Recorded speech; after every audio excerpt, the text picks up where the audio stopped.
Good morning Chhattisgarh. मैं हूं आपके साथ योगिता वाजपेयी। इस बुलेटिन में छत्तीसगढ़ की बड़ी खबरों पर आज आपको दिखाएंगे कि क्या अपडेट है। चलिए बढ़ते हैं हेडलाइंस की ओर।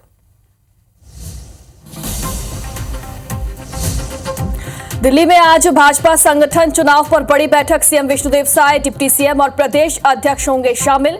सुशासन दिवस पर भी होगी चर्चा।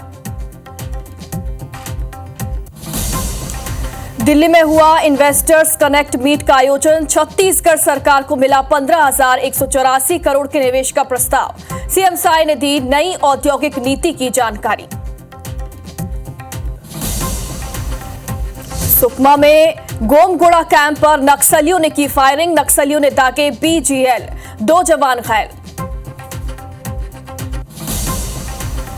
और रायपुर में जेल से छूटते ही बदमाश ने की मारपीट। युवक को मारा चाकू। सीसीटीवी फुटेज भी आया सामने।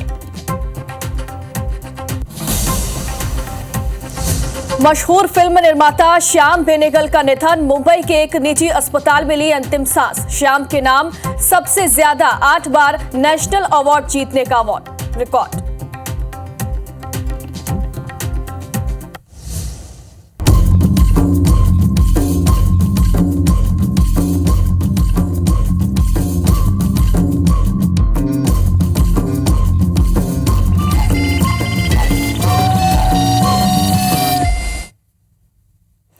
बुलेटिन की शुरुआत करते हैं रायपुर से खबर के साथ। यहां पर सेजबहार इलाके में शिव महापुराण कथा का आयोजन होने जा रहा है।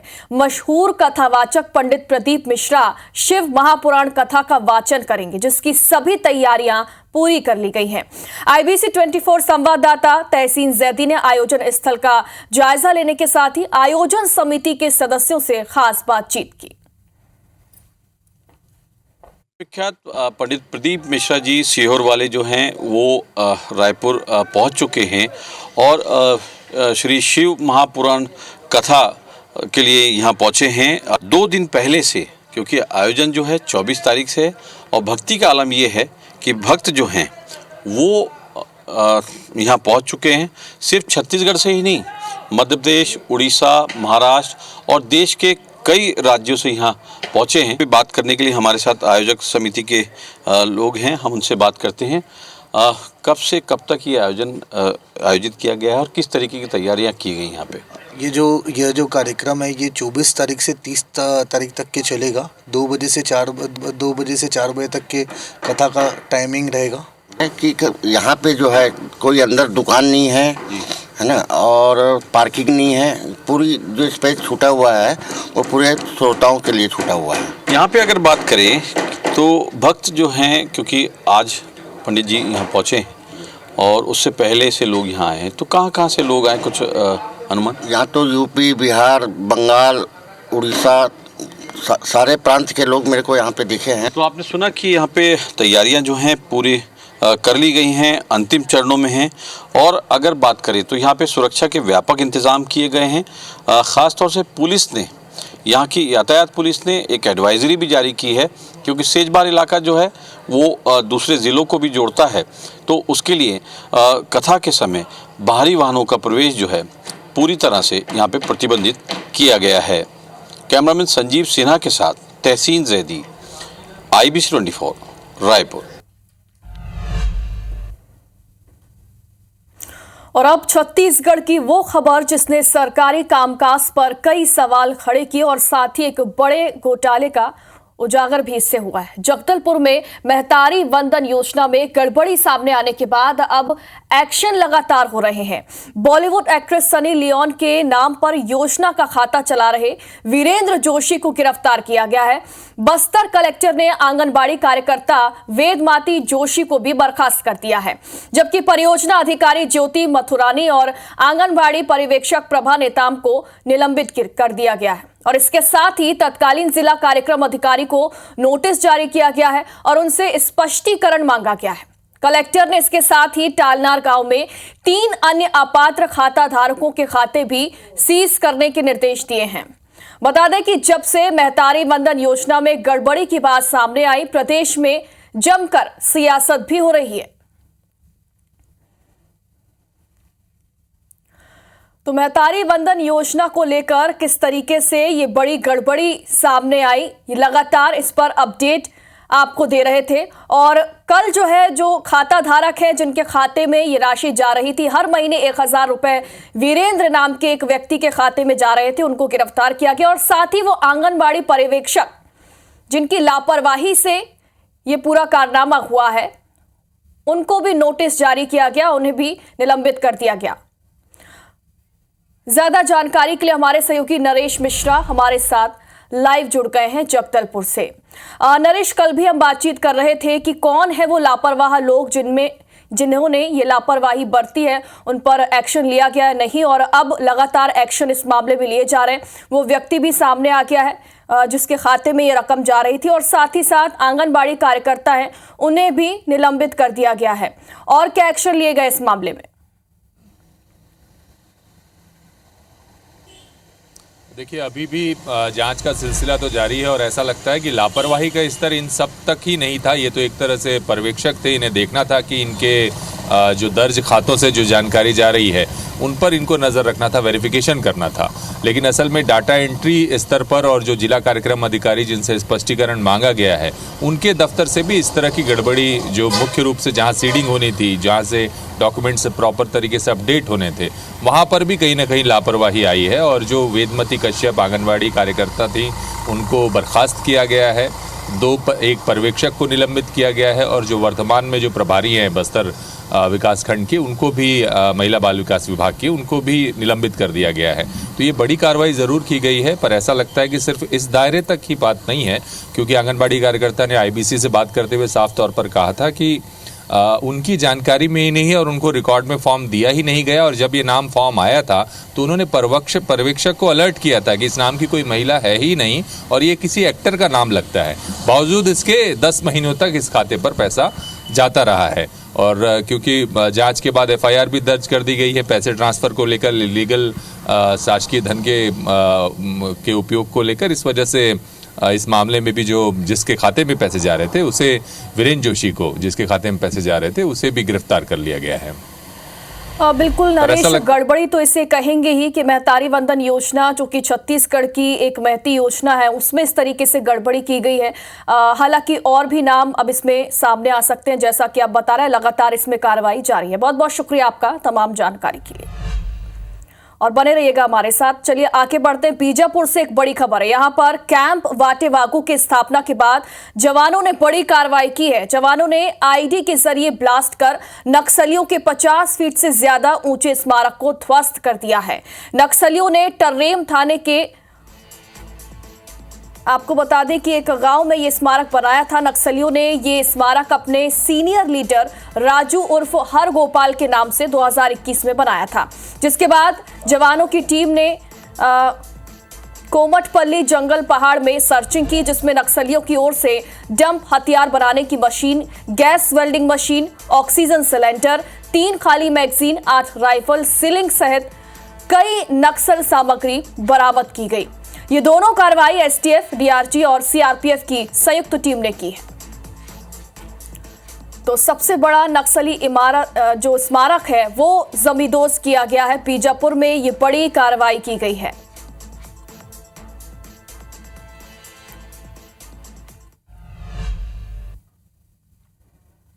और खबर कांकेर की है, जहां एंटी नक्सल ऑपरेशन के तहत हार्डकोर नक्सली प्रभाकर को अरेस्ट किया गया। गिरफ्तारी की पुष्टि नक्सलियों ने बैनर लगा के की है। कांकेर पुलिस ने प्रभाकर राव उर्फ बालमुड़ी नारायण राव की गिरफ्तारी को बड़ी सफलता बताया। बता दें कि खुखार नक्सली नेता प्रभाकर उर्फ बालमुड़ी नारायण 1984 में संगठन से जुड़ा था और पिछले 40 सालों से ये काम कर रहा था। प्रभाकर मूलतः तेलंगाना के जगित्याल जिले के वीरपुर गांव के निवासी हैं। प्रभाकर CCM सचिव का चचेरा भाई भी है और उस पर छत्तीसगढ़ राज्य सहित कई अन्य राज्यों में दर्जनों अपराध दर्ज हैं। छत्तीसगढ़ सरकार ने प्रभाकर पर 25 लाख रुपए का इनाम भी घोषित किया था और अभी तक 500 से भी ज्यादा नक्सल वारदात में ये शामिल है। प्रभाकर उत्तर सब जोनल ब्यूरो में लॉजिस्टिक्स, सप्लाई और मोबाइल पॉलिटिकल स्कूल टीम का इंचार्ज भी था। हार्डकोर नक्सली प्रभाकर को अरेस्ट कर लिया गया और ज्यादा जानकारी के लिए हमारे सहयोगी लगातार हमारे साथ जुड़े हुए हैं नरेश मिश्रा। नरेश, एक बड़ी कार्रवाई इसे कहेंगे, बड़ी सफलता इसे कहेंगे। नक्सली स्मारक तो ध्वस्त किया ही गया और साथ ही साथ हार्डकोर नक्सली को भी गिरफ्तार किया गया है।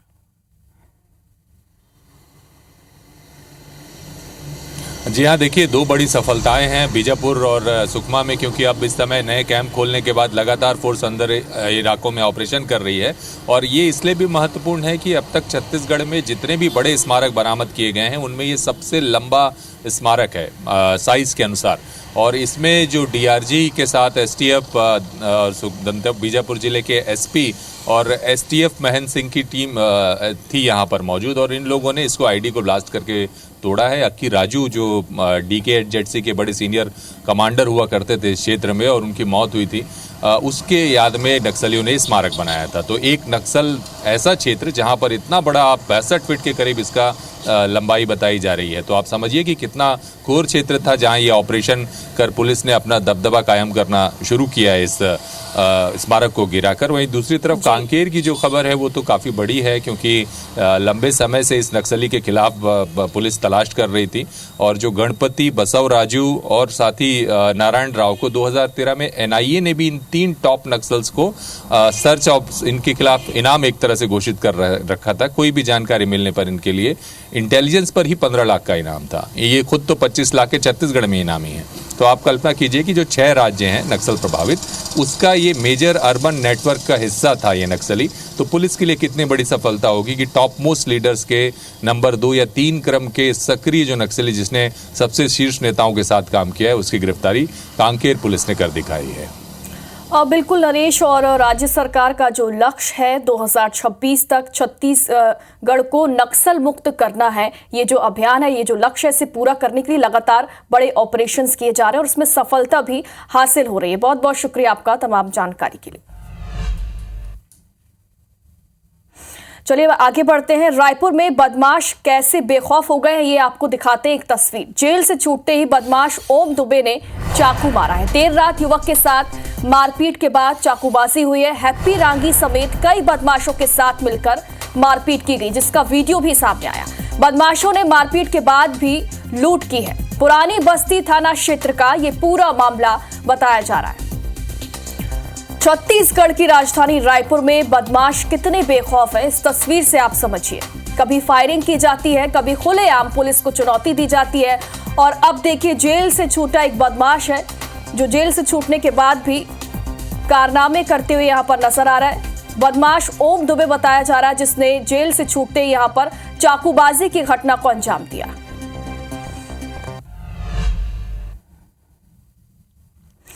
और भोपाल के करोड़पति पूर्व आरक्षक का रायपुर कनेक्शन सामने आया है। बड़ी खबर ये आप तक पहुंचा रहे हैं। सौरभ शर्मा का भाई रायपुर में पदस्थ है। अकाउंट ऑफिसर के पदस्थ पर ये पद है और सौरभ शर्मा का ये भाई बताया जा रहा है। सौरभ शर्मा का भाई भी जांच के दायरे में अब आएगा। सौरभ शर्मा के भाई ने अपना फेसबुक और इंस्टाग्राम अकाउंट हाइड कर लिया है। सौरभ की गाड़ी और घर से करोड़ों का सोना और कैश मिला था।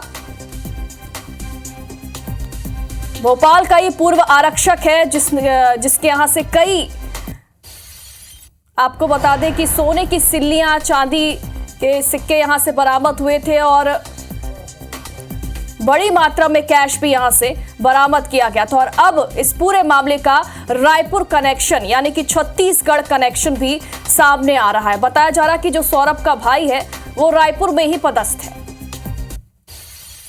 ज्यादा जानकारी के लिए हमारे सहयोगी संदीप हमारे साथ जुड़ गए हैं। संदीप, बड़ा ये मामला था करोड़पति पूर्व आरक्षक का, वो रायपुर कनेक्शन भी सामने आ रहा है। सौरभ शर्मा का जो भाई है वो रायपुर में पदस्थ बताया जा रहा है। आपसे समझना चाहेंगे कौन है इनका भाई?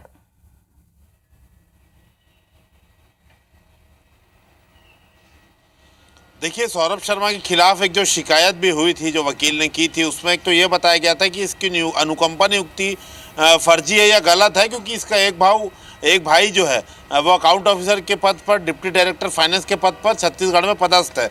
दूसरा ये भी इसलिए भी महत्वपूर्ण हो जाता है कि जब कोई इतना बड़ा आर्थिक अपराध या आर्थिक अनियमितता से जुड़ा व्यक्ति होता है तो उसके परिजन भी पूरे संदेह के घेरे में आ सकते हैं। सौरभ शर्मा का जो साला है, आप देखेंगे कि उसका भी फ़ोन बंद है, तमाम उसके अकाउंट्स क्लोज है। उसी तरीके से हमने जब पड़ताल की तो पता लगा कि सौरभ शर्मा के एक भाई हैं जो रायपुर के जो PWD के देखिए विभाग होता है, रोड डेवलपमेंट कॉरपोरेशन, उस विभाग और उसके साथ साथ ADB विभाग, इसका जॉइंट प्रभार उनके भाई को मिला हुआ था। और 6 महीने पहले सौरभ शर्मा के जो भाई हैं वो पुलिस की जो एक जांच एजेंसी होती है वहाँ पर उन्हें जो है वो पदस्थ किया गया है, वहाँ पर वो कार्यरत है।